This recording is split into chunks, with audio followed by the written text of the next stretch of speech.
बिबट आपल्या आजूबाजूस वावरतो आणि वावरताना बऱ्याच वेळा तो आपल्याला दिसतो तर कधी संघर्ष होतो। हा संघर्ष कमी करण्यासाठी व स्वरक्षणासाठी काही मुद्दे लक्षात घेणे गरजेचे आहे। बिबट वावर क्षेत्रात वावरताना हातात घुंगराची काठी किंवा टॉर्च बाळगावी, मोबाईलवर किंवा रेडिओवर गाणी वाजवावी, जेणेकरून बिबट्याला तुमची चाहूल लागेल व तो त्याचा मार्ग बदलेल, जेणेकरून संघर्ष होणार नाही। उन्हाळ्यात घराबाहेर उघड्यावर किंवा अंगणात झोपू नये। अंगणाला जाळीचे बंदिस्त कुंपण घालावे। उघड्यावर शौचास जाऊ नये। बिबट आपल्या उंची समान किंवा कमी उंची असलेल्या जीवावर स्वतःचे भक्ष्य समजून हल्ला करू शकतो, म्हणून बंदिस्त शौचालयाचा वापर करावा। ऊसाची लागवड करताना ऊस हा घराला अगदी खेटून लावू नये। घर ते ऊसाचे शेत यामधील अंतर कमीत कमी 25 ते 30 फूट असावे। बिबट वावर क्षेत्रात लहान मुलांवर विशेष लक्ष द्यावे। मुलांना एकटे अंगणात किंवा बाहेर सोडू नये। पालकांनी लहान मुलासोबतच असावे।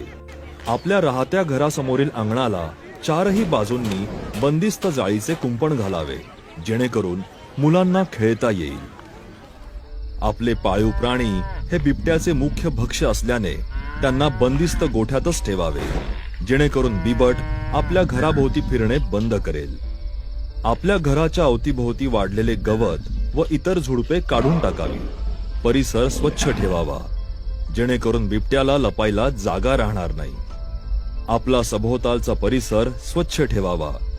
घाणीमुळे कुत्री, डुकरं, उंदीर, घुशी इत्यादी प्राणी येतात व त्यामागे त्यांना खाण्यासाठी बिबट येतो। लहान मुलांनी शाळेत ये जा करताना समूहाने राहावे, तसेच गाणी गात किंवा मोठ्याने बोलत जावे। बिबट वावर क्षेत्रात घराच्या आजूबाजूस दिवे असावेत। बिबट दिसल्यास त्याचा पाठलाग करू नये। त्वरित वनविभागाला कळवावे। पाठलाग केल्यास घाबरून बिबट आपल्यावर प्रतिहल्ला करू शकतो। शेतीची कामे करताना खाली बसून करावी लागतात, त्यामुळे बिबट वावर क्षेत्रात शेतमजुरांनी विशेष काळजी घ्यावी। ऊस तोडणीच्या वेळेला बिबट्याची पिल्लं दिसल्यास त्वरित वनविभागाला कळवा। पिल्लांना हाताळू नका, तसेच त्यांचे फोटो किंवा सेल्फी काढू नका। बिबट विहिरीत अडकल्यास त्वरित वनविभागास कळवा। गर्दी गोंधळ करू नका आणि वनविभागाला बिबट्याची सुटका करण्यास सहकार्य करा। पिंजऱ्यात अडकलेल्या बिबट्याला डिवचवू नका किंवा त्याचे फोटो काढू नका। बिबट्या संदर्भात अफवा किंवा चुकीच्या बातम्या पसरवू नका। अफवांकडे दुर्लक्ष करा। शेती कामासाठी आलेल्या मेंढपाळांनी बिबट हल्ला करू नये यासाठी विशेष दक्षता घ्यावी। बिबट वावर क्षेत्रात येणारे ऊसतोडणी कामगार यांनी सुद्धा विशेष दक्षता घ्यावी।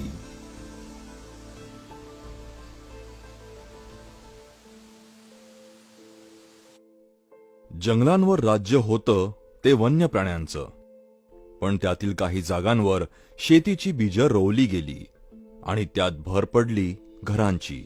मनुष्याला जंगल आणि शेती यातील फरक जरी माहीत असला तरी वन्य प्राण्यांना मात्र हा फरक समजत नाही आणि नंतर याचा परिणाम संघर्षात होतो। हीच वेळ आहे स्वतःमध्ये बदल करण्याची, स्वरक्षणासाठी।